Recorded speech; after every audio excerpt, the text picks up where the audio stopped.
the happy wife, happy life is bull. It's the wife showing disrespect to the male, and it's absolute crap. And if you live by that, you're going to get screwed. He said, yeah, she comes to me with these stories of her pain, and I share a story of my pain, and then she obviously doesn't like that, and she storms out saying like, why should I even try? You're not listening to me. Yeah. Right. So talk with us about that. That's like a wonderfully complicated dynamic, because women often with each other will resonate with shared story. So a woman might share, and then the other woman listening would like empathize, like in her body and her facial expressions. And then so that other woman doesn't feel alone, she might be like, oh, I've been through a similar experience. And then they know that they're not alone in their experience. It sounds like what this woman's really craving in her partner is his masculinity, not kind of him acting as the feminine with her. So she's looking more for can he hold the container while I share, and then show that he has heard and empathized and like in his body, her experience. So when she's sharing, looking for that masculine container, and he instead puts a story in, it does feel like he's taking away the energy, and it doesn't feel validating for her or grounding for her. So I'm going to ask you more about that. The theme of this week is how to act and think like a high value man, right? So men are coming here, they want to be high value men. So how is that different if she's with her girlfriend and the girlfriend says a story back? She's great with that, sounds like, right? So how is that different with her man?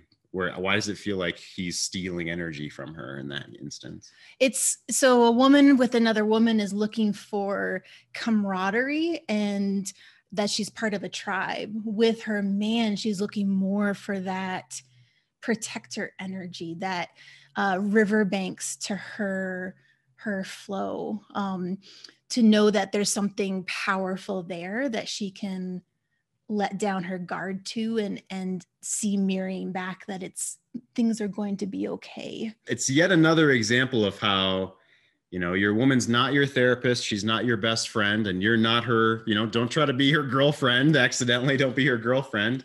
So Cynthia, be on to our chat, please. So how these gentlemen here, when a woman is sharing her pain, how do you connect with her? How does she know that you care? Said by listening to her, hearing her, and trying not to fix her. Said, I feel her, making sure that I keep like 20% of my presence to myself. He said, being a good listener and validating her conversation. Share her pain is a great gift, beats the hell out of being clueless.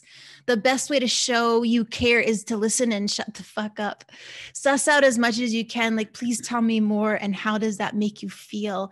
Finish with, I love that you shared that with me. Listen with full face, hear, reply, but don't say too much and don't fix. This is an area I struggle with, just allowing myself to relax in her pain, to understand. I feel the need to fix it because it's uncomfortable for me. Said, I connect with as much as I can. I asked to hear more about what I connect with. This is not my place to fix anything. Maintain eye contact. Let her work on her stuff in your presence. Oh, that's super cool. Said, I feel into her. Again, making sure I keep about 20% of my presence to myself. I make sure and keep eye contact and body facing. I keep breathing deep. I give lots of nonverbal expressing what I feel her feeling. Breathing deep while she talks to calm myself from needing to fix or figure out what she's saying. Ask a lot of, well, what else about that? And how did that feel? Said, just listen. I nod my head a little and tell her, understand you feel about whatever she's speaking about, or even repeat what she said partially. She doesn't want to have things fixed. Mistake I made a lot in the past. You guys are fantastic. If there's a man, reading this that is in the middle of the shit, he hasn't done this work, hearing from you guys is a huge benefit to being here. So I honor you guys for doing that and leading the next men as well as yourself forward, right? Are you able to come in and share with us, you said this is an area you struggle with, and allowing yourself to relax and her pain, and Give us a little story about that, like how it's maybe a struggle to connect with her and to not fix. So, I mean, I'm pretty vocal about everything that's going on in my situation. You know, my wife, we had separated for a while. We agreed to get back together. And then she had left, I think it was like her Apple Watch or something at the house. She had just forgotten it when she had went to work. And I found that one of the people at her job, she was flirting with pretty heavily, and she was kind of throwing herself at him. And she was, you know, sending him some pictures that really weren't kosher. So, you know, we kind of had that conversation, set boundaries. But since then, you know, we had a talk, and she decided that, you know, our relationship is what she did want to pursue. And, you know, for a couple of days, things seemed to be going better.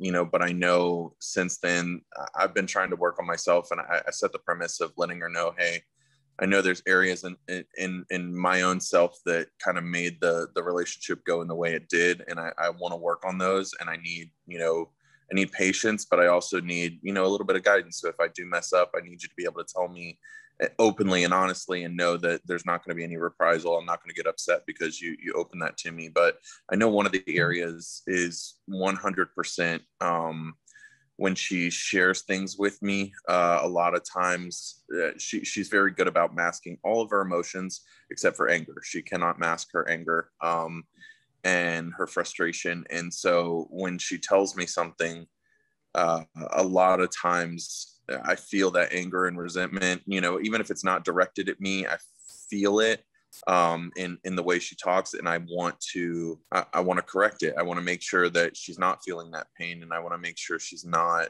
you know, I guess experiencing that. But I know that's also, it's part of life. You know, we have to experience pain and anguish in order to enjoy the happier times in life too. So it's just one of those things. If I really allow myself to listen and be a part of her conversation, I find that, you know, inside I kind of start to develop that same, I guess, pain and anguish that I'm hearing from her. And I don't like to feel it. I'm one of those people that if there's a problem, there's always a solution. So I know it's an area I have to work with just to allow it to be and kind of just be there in the moment. Yeah. So when she has that anger, I mean, I can definitely relate to the call to protect, right? The call to draw out her pain and for her to not feel anger or pain anymore.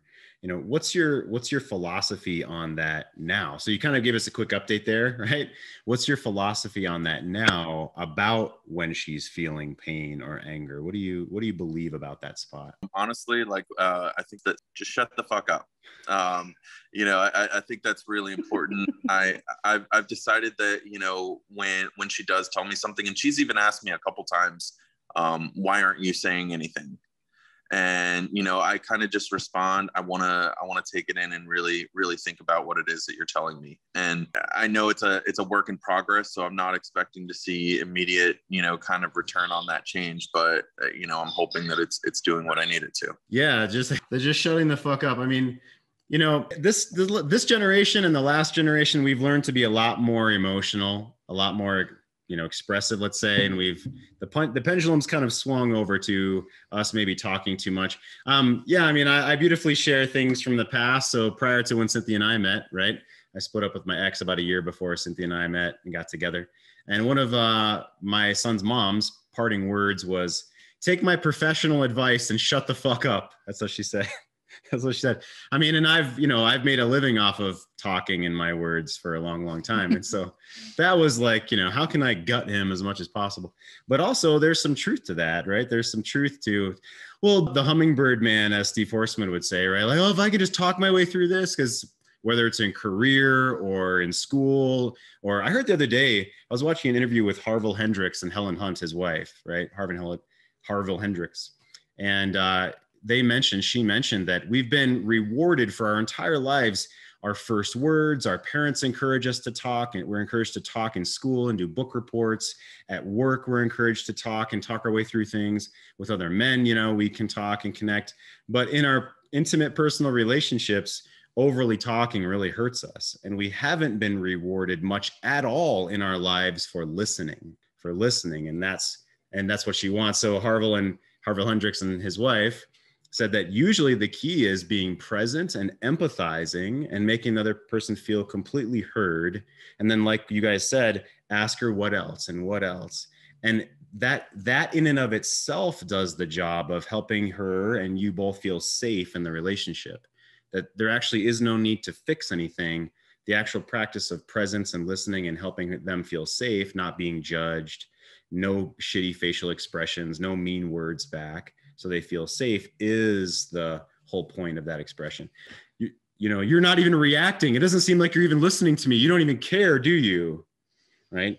Yeah, and I think this is something that women do not understand, is how like painful it is for masculinity, for men to not be able to fix the pain or the issue in front of them.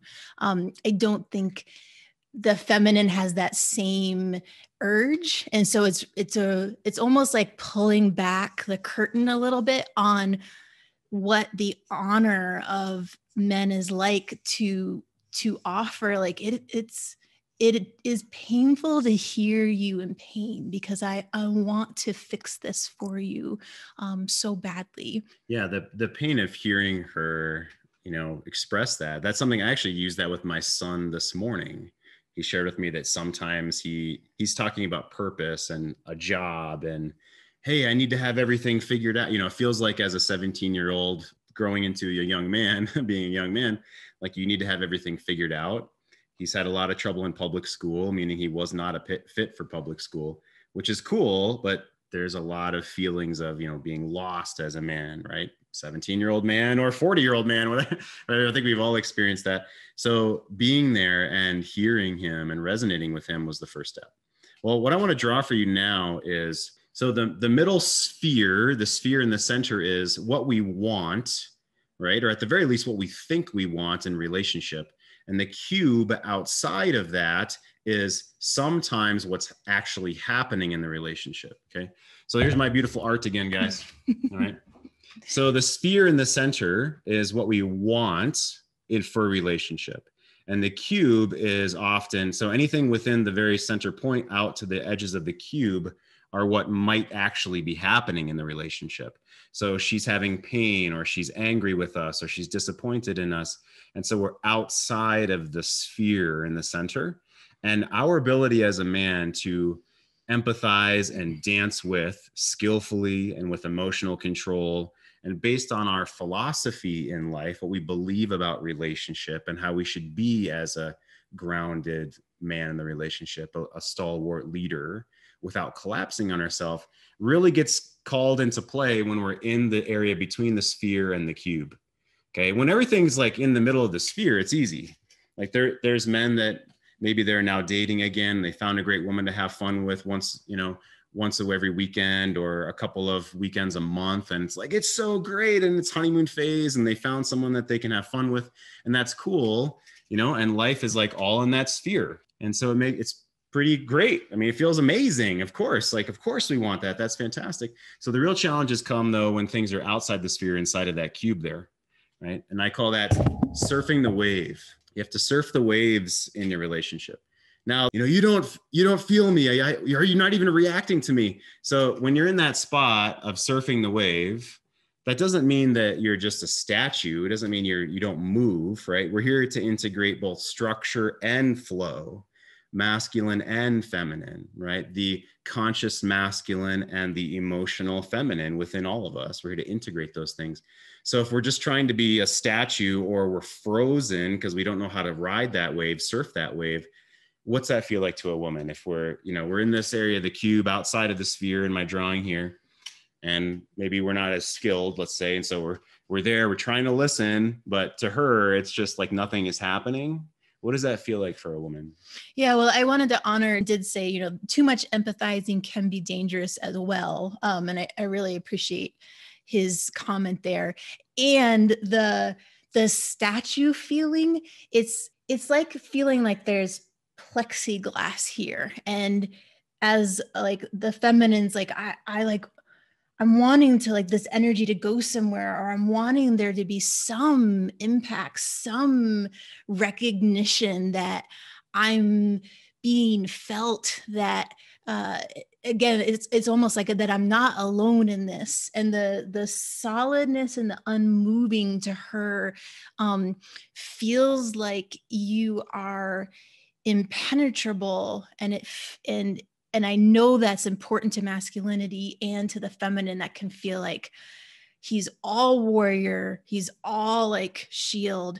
I can't feel his heart, and she's not going to want to share with you things again because it will be too vulnerable, or it will feel like there's no in their relationship space that you don't care about her experience. So Jason, I'd love for you to come in on this. Yeah, I really appreciate what Cynthia said. I think especially if she's coming at us with a lot of attacking energy, whether that, I mean, it's probably not about us, but we always feel it's about us. We put up this shield, and yeah, it feels like there's a barrier between us, and you can't feel her. I know from personal experience, this was my Achilles heel when I first started dating and establishing new relationships. I've always been able to empathize and to feel with people. That part is not a problem for me. The problem was that I would make it all about me. You know, she would share something. Oh my gosh, I totally know how that feels. This one time I did the same thing, and blah, blah, blah, blah. Next thing you know, I'm talking. And so I have to embody, I don't know if you guys noticed my post on the original question. I have to actually think of physical things to do and embody this work. Otherwise it doesn't work for me. So I have to consciously think, breathe down to my belly, you know, make a noise. Oh, she just made an emotional statement. Make a sound. Oh, you know, Yeah. I have to physically do that, especially when I'm, even now, after, you know, hundreds of women I've dated, with a new woman, I have to consciously put myself in that place with her, every single woman. So how do you, so thank you. That's brilliant, right? What are the actions I need to do as a man? And when we first start, you know, you're trying to do two things at one time that you're not good at, right? It's like ride a bike and chew bubble gum, right? Right. So okay, breathing, right? It's like, okay, I'm here, and oh, baby, you know, like, okay, move, act like a person, not a robot, kind of thing. So with all that, that's great. So let me jump back to, well, you want to share about yourself. So how do you, in your professional opinion, Jason, how do you relate that to, well, hey, this isn't fair. She gets to dump her shit and I can't share my stuff. Like, what's going on there? Or what am I supposed to do then? When am I supposed to share my shit? You can find the time to do that if that's what you need to. I think professionally, what I usually tell guys is you bring it to the guys. For one, they're going to come up with a plan of action for you, and it's going to feel energetic. It's going to feel like you're moving forward with something. Not that you don't want to share your heart with your woman. I mean, I think that's important too, but more of a sharing to share, you know? Don't do that. You mean, is that what you're saying? I say you can do that, but do that in, I hate the word moderation, but bring the big shit to the guys. And then, you know, if she asks, what are you feeling? I'm really, really tense about work, and I got this. Yeah, there's the plan, right? The I got this, or the next. Right. You want to have this feeling like I got this around her. That way she feels like both you're opening up to her, that you're in pain or nervous or whatever, and you got this. It's that weird feeling. It's like women always ask me when they're sitting across from me, you know, how can I get him to share more? How can I get him to share more? And then the minute they do, then, you know, she has a feeling of fear in her body, and it comes out as disgust or anger or you know, you're so emotional, or where's my stallion in this moment? Yeah, absolutely. Okay, yeah, and I think a lot of what I would tell guys is, okay, this is a gift you give to the women in your life because it works. I'm not telling you it's great. I'm not telling you it's wonderful. Sit there in silence and hold her in high regard and feel into her, but make sure you remember who you are in that moment, and do it because it works. It's something that she needs. She's got things like that on her side too. Why do I have to appreciate it from taking out the trash? She should just do it because it works. because appreciating a man fuels his fire. Yeah. Why should she have to touch the back of my neck, or why should she come up and honor me as a man? This is something Cynthia's been amazing at since we met. And I totally appreciate that. So yeah, Jason, I think that's fantastic because it works, because it maintains polarity, because it allows her to be the emotional creature within the relationship, the more emotional creature within the relationship. Yeah. Cynthia, how would you throw in on that? Jason, that was fantastic. Thank you. How would you throw in on that? Especially around, well, okay, I do this for a woman, be her emotional container and such. Well, I want her to do those appreciations back to me. So let's take a step forward. If this man's saying, okay, I want her to do those appreciations back, what are some simple things that he can literally ask her to do? Like, I want you to touch the back of my neck. I want you to come over here and give me a hug. I want blank. What are some on steps 1, 2, 3 of the emotional staircase that he can try and asking her to do those appreciations? And I would call these experiments, right? You're a scientist, you're going to run an experiment. You're not going to be, butthurt if she doesn't do it. You're just going to give it a try and see how it goes. And then basically report back to the men or come back to your group of men and share out, right? So what would you say are some things you can say or try? Yeah, well, it reminds me of another gentleman in our relaunch group who, he is starting to date, and the question of he wants to kiss women and he wants to feel their appreciation. And the simple statement of saying I want to kiss you right now, and having there be no attachment to whether she does or not. So then taking that back to, you're in your marriage, she hasn't been showing you appreciation. It's not like the energy of first dates. It is saying still, it's really identifying deeply what feels like appreciation to you, and then saying, I want. And what's so important to that is there's an inflection a woman can hear where she can feel in the masculine if he feels like there's been a lack, and it's like, come on, you should be doing this. And to her, that feels like you're trying to control the interactions. And that's a really different energy than when you are deeply connected to this is something that I want, and expressing it, and this is what I want. And again, what you're doing there is kind of meeting her halfway. It is about your masculine presence, but it's bringing emotion into the space, emotion that she can connect to and identify with and feel the desire in that, not just a directive. Yeah, that's very well said. So let me add a cherry on top onto that as a man, how I've figured out how to work that out. Okay. If I think of something in a premeditated way, if I think, oh, I want her to touch the back of my neck. So at dinner time tonight, when she's cooking, I'm going to walk up and I'm going to ask her, this whole premeditated plan is not what you want to do. Okay. Because then it won't feel real and honest. And in the moment, it won't feel genuine because it's been premeditated. But this is why you do your work away from her. This is why you do your journaling and you're meditating and you're coming to the men's group like this, so you can know what you want well before a situation, an opportunity might come up for that. So that, maybe 4 days from now, it's coffee, you're having breakfast in the morning and she's in the kitchen and you look at each other and you think, it would be fantastic if she were to touch the back of my head right now. And then in that moment, with love in your heart and high regard in your mind and a little smile on your face, you say, I would love it if you touched the back of my neck right now. Then it's genuine. Then it's in the moment, because you've already done the work away from her on your own ahead of time. So don't try to do something premeditated.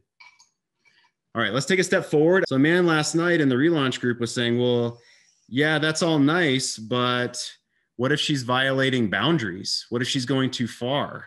What if she's calling me names? What if she's, giving me multiple shotgun blasts to the chest like we talk about, and it's going too far, right? So I'm going to draw one more box outside of the ice cube, right? So if things are outside of the blue and outside of the blue and they're way out here, it's beyond a boundary, okay? Beyond a boundary of that blue, then it's like 1,000-foot wave, and no one is going to be able to surf 1,000-foot wave. You're only going to get hurt, right? There's only going to be pain there. if you try to surf 1,000-foot wave. So that may be a time to take a break. That may be a time to, stop what's going on right then. Okay. We'll talk about that another time. So if you have questions on this, or if you want to post about this in the forum, okay, when should I stand up for myself? How do I stand up for myself? This is happening, and what do I do? Post a question in the forum or reach out to us, guys. So if you're not in our free private Facebook forum, greatmenmovemountains.com/Facebook. All right, gentlemen, I'd love for you to post there and share with you guys. Okay, let's take a step forward. Here's a question from the forum. This man says, I have a question. In our day-to-day struggles, especially me, does anyone else fall subject to the condition referred to as emotional detachment, being a roadblock to moving forward and or communicating? What is it you want to say to your partner? Let me know. So this is really similar to my question, I suppose. Does anyone suffer from emotional detachment, and that's a roadblock to moving forward?